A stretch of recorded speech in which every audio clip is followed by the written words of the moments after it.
Assalamualaikum warahmatullahi wabarakatuh. Ketemu saya lagi Mas Santo di Raja Kaya Farm. Terima kasih teman-teman yang udah subscribe channel ini. Makasih juga yang udah klik video ini. Mudah-mudahan teman-teman hari ini dalam keadaan sehat semuanya. Ternaknya juga sehat, keluarganya sehat, nggak kekurangan satu apapun. Jadi teman-teman, sebenarnya itu saya masih punya utang banyak ke teman-teman semua. Ada beberapa teman-teman tuh yang minta dibikinin video analisa penggemukan. Ada lagi juga yang mau minta dibikinin video analisa breeding secara detail. Ada juga yang mau bikin pakan buat breeding. Jadi sebenarnya utang saya banyak, cuman waktu saya tuh nggak ada buat ngambil gambar. Jadi ini juga tadi saya itu habis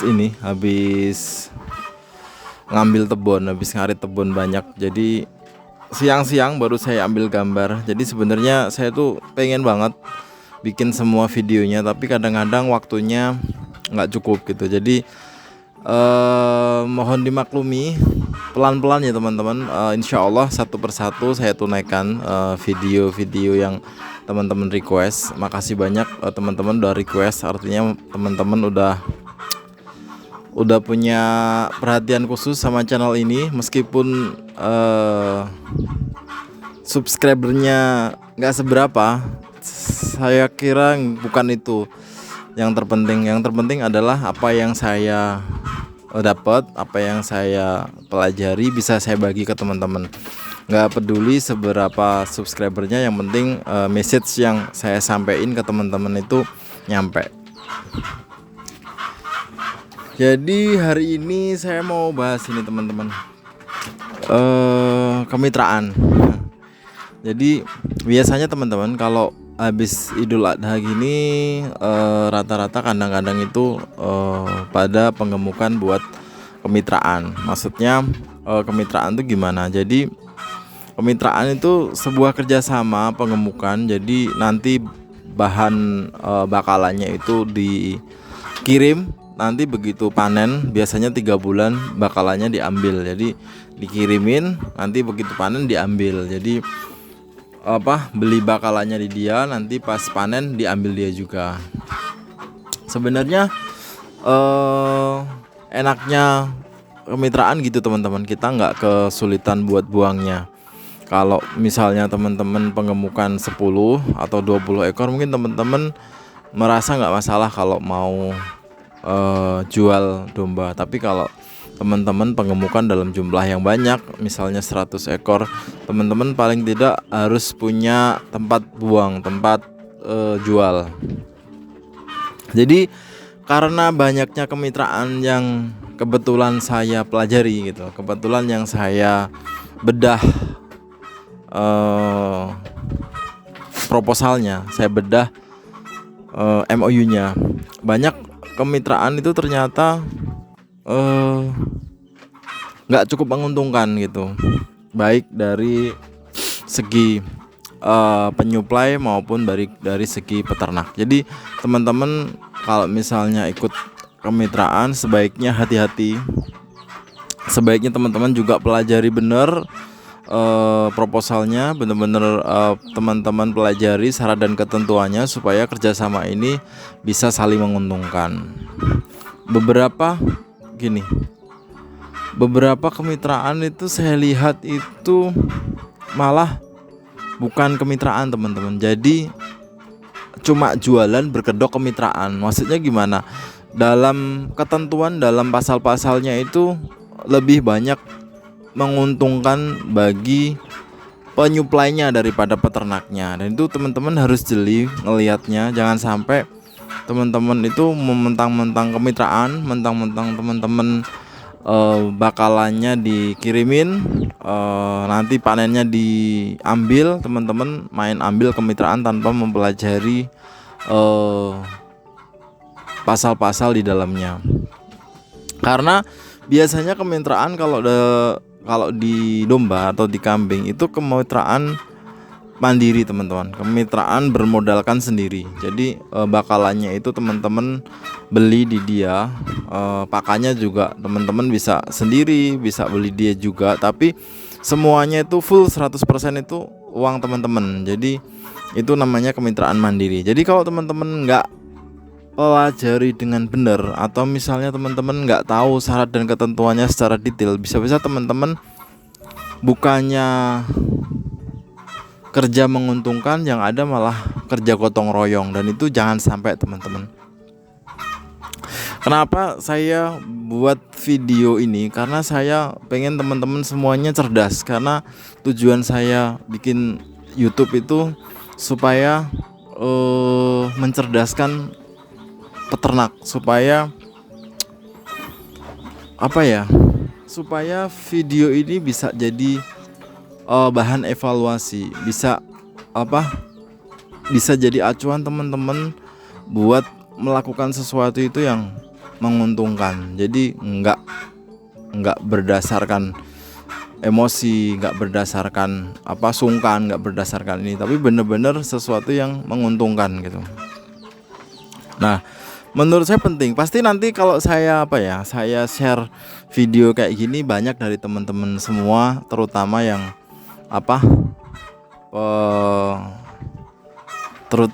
punya kemitraan, yang punya mereka yang berperan sebagai penyalur bakalan, itu banyak yang nggak nyaman. Menurut saya biarin aja, nggak apa-apa gitu. Karena tujuan saya emang biar teman-teman semua teredukasi, biar nggak ada lagi sebuah kerjasama yang tidak saling menguntungkan. Salah satu contoh kemitraan yang pernah saya bedah itu modelnya begini teman-teman. Teman-teman bisa sambil bawa oret-oretan untuk bisa mencocokkan apa yang saya share. Jadi hitungannya teman-teman bisa sambil koreksi. Kalau misalnya nanti hitungan saya salah, teman-teman bisa koreksi di komentar. Kalau misalnya hitungan saya kurang teliti, nanti bisa saya perbaiki. Jadi gini teman-teman, ada salah satu kemitraan itu yang dia itu harga bakalannya itu 1 juta. Jadi harga bakalannya itu 1 juta teman-teman. Bobotnya itu dari 10 sampai 15. Ini betina. Biasanya kalau kemitraan gini betina. Jadi harga bakalannya beli di dia, harganya 1 juta. Harga 1 juta itu bobotnya 10 sampai 15. Lah, nanti begitu panen itu terserah kita, panennya mau berapa bulan, mau 2 bulan, mau 3 bulan, mau 4 bulan, itu terserah kita. Kalau yang bobotnya 25 kilo ke atas itu dibeli 1,5 juta atau 1,5 juta 25 ke atas. Tapi yang bobotnya 25 ke bawah itu nanti dibeli sesuai harga pasar.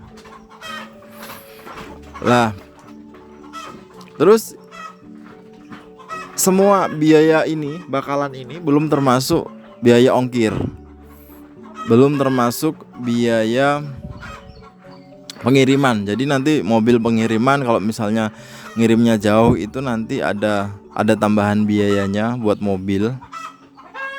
Kalau saya bedah kemitraan ini sebenarnya ini bukan kemitraan teman-teman. Sebenarnya ini jualan, cuman berkedok kemitraan. Sebenarnya dia jualan bakalan, cuma kedoknya kemitraan. Maksudnya gimana?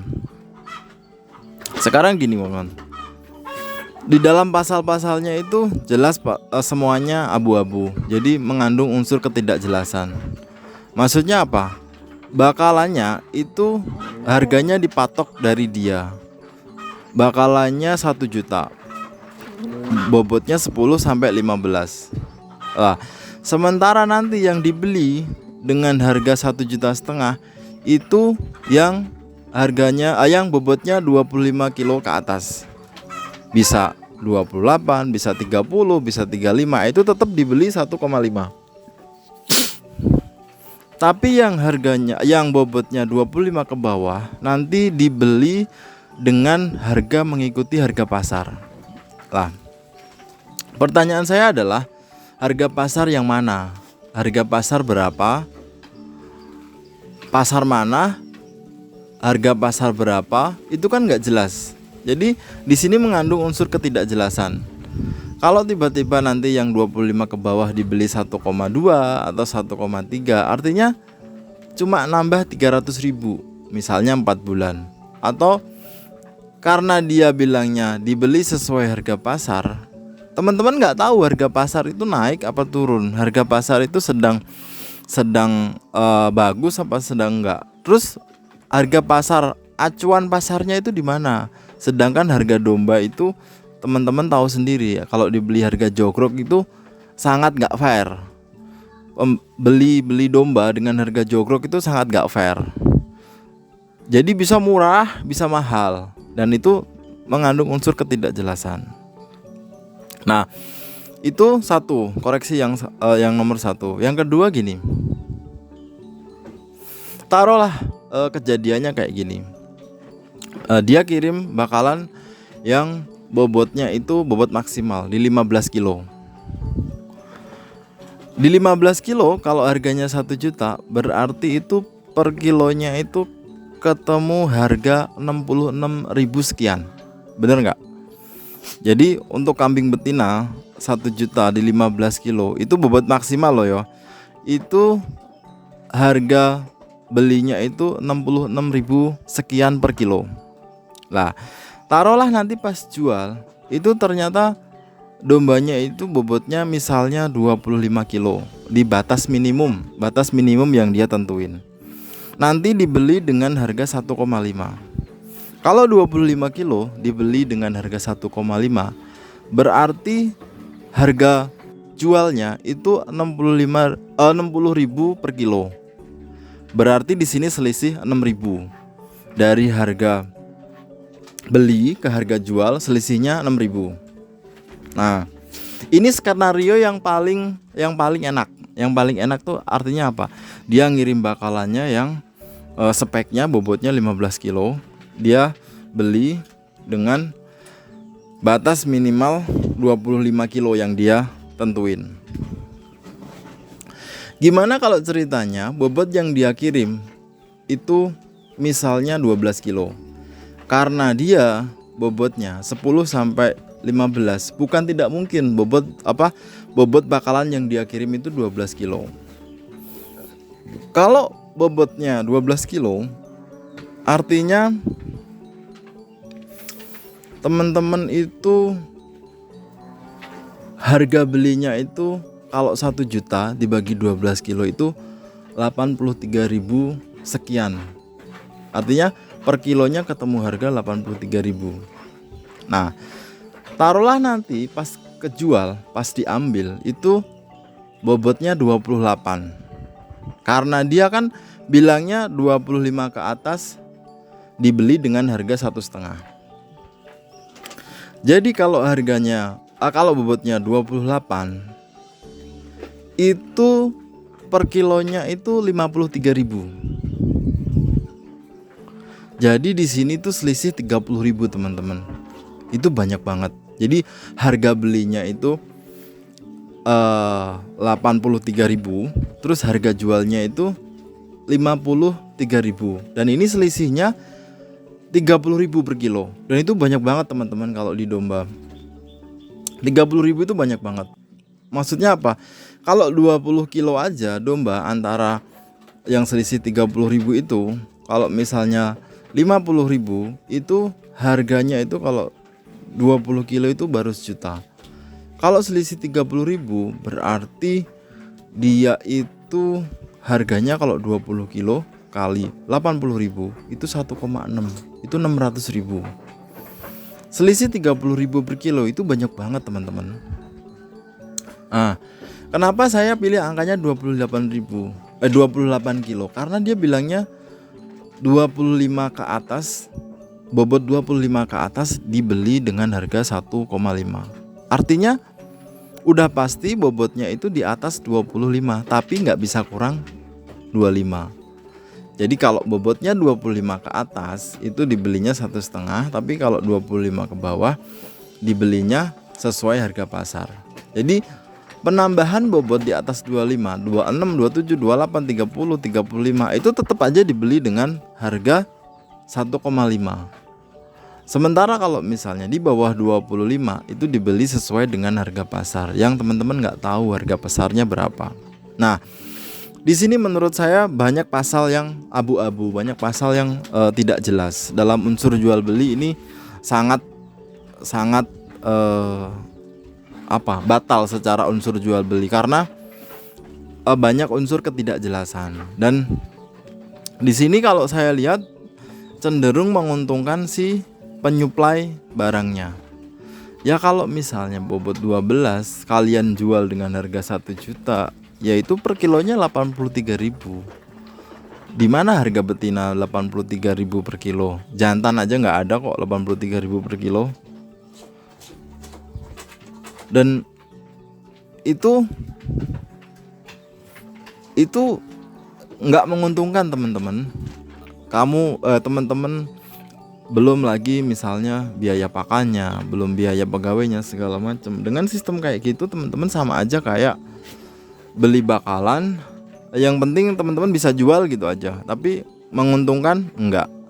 Ya kalau pasalnya kayak gitu, kalau ketentuannya kayak gitu, ya menurut saya nggak usah kemitraan. Teman-teman beli aja bakalan betina biasa di Tengkulak per kilo berapa gitu, nanti jual per kilo juga di pasar. Atau bisa juga teman-teman ecer jogrokan, ya lebih nguntungin gitu daripada ikut kemitraan tapi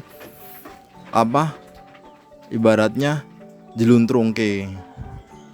Jadi kayak gitu teman-teman harus pelajari, kayak gitu teman-teman harus bedah secara detail. Jangan sampai teman-teman keblinger. Banyak di luar sana itu yang sekarang main di peternakan, main di domba, main di kambing, itu semuanya pada mencari untung masing-masing. Saya bukan siapa-siapa, tapi menurut saya punya tanggung jawab untuk mencerdaskan teman-teman. Jangan sampai teman-teman masuk dalam sesuatu yang tidak jelas kayak gitu. Terus kalau misalnya teman-teman bermitra kayak gitu juga, teman-teman benar-benar harus ada MOU-nya. Jangan sampai teman-teman main percaya aja, nggak ada MOU, nggak ada hitam di atas putih, main kemitraan. Nanti pas teman-teman beli ternyata pada waktunya panen dia nggak ngambil, dia nggak ada ke kandang buat ngambil, ya teman-teman rugi lagi. Jadi hati-hati teman-teman. Mudah-mudahan teman-teman dengan nonton video ini jadi lebih aware, jadi lebih berhati-hati, jadi lebih pintar. Mudah-mudahan kita ketemu lagi di video selanjutnya. Itu aja hari ini yang saya mau share ke teman-teman. Utang-utang saya insya Allah nanti saya cicil satu-satu. Kalau misalnya udah sedikit beres, sedikit lengang, jadi ada yang ngambil gambar, ada yang nulis analisanya. Itu menurut saya penting banget. Kalau misalnya sendirian bikin video yang analisa, jujur aja kesulitan teman-teman, karena harus ada tulisan segala macam biar teman-teman punya gambaran. Insya Allah nanti saya siapin waktunya. Makasih banyak teman-teman. Mohon maaf kalau kata-kata saya kurang berkenan. Nggak apa-apa kalau misalnya setelah video ini banyak yang ibaratnya bilang saya ini segala macam. Sebenarnya nggak ada kayak gitu. Saya murni untuk membantu teman-teman tercerahkan gitu loh. Banyak peternak apalagi pemula yang sebenarnya belum paham hal-hal tentang kemitraan dan hal-hal hitungan secara mendetail. Penting bagi saya untuk tetap ada di jalur mencerahkan, mencerdaskan teman-teman semuanya. Nggak peduli apa komentar netizen, nggak masalah. Yang penting teman-teman tahu apa yang saya maksud. Makasih teman-teman, jangan lupa subscribe channel ini biar berkembang. Ikutin saya juga di Facebook, di IG, sama di TikTok. Ikutin saya juga di Tokopedia teman-teman dengan nama toko Raja Kaya Farm. Mudah-mudahan teman-teman yang nyari bahan-bahan kandang ada di sana. Terima kasih teman-teman. Wassalamualaikum warahmatullahi wabarakatuh.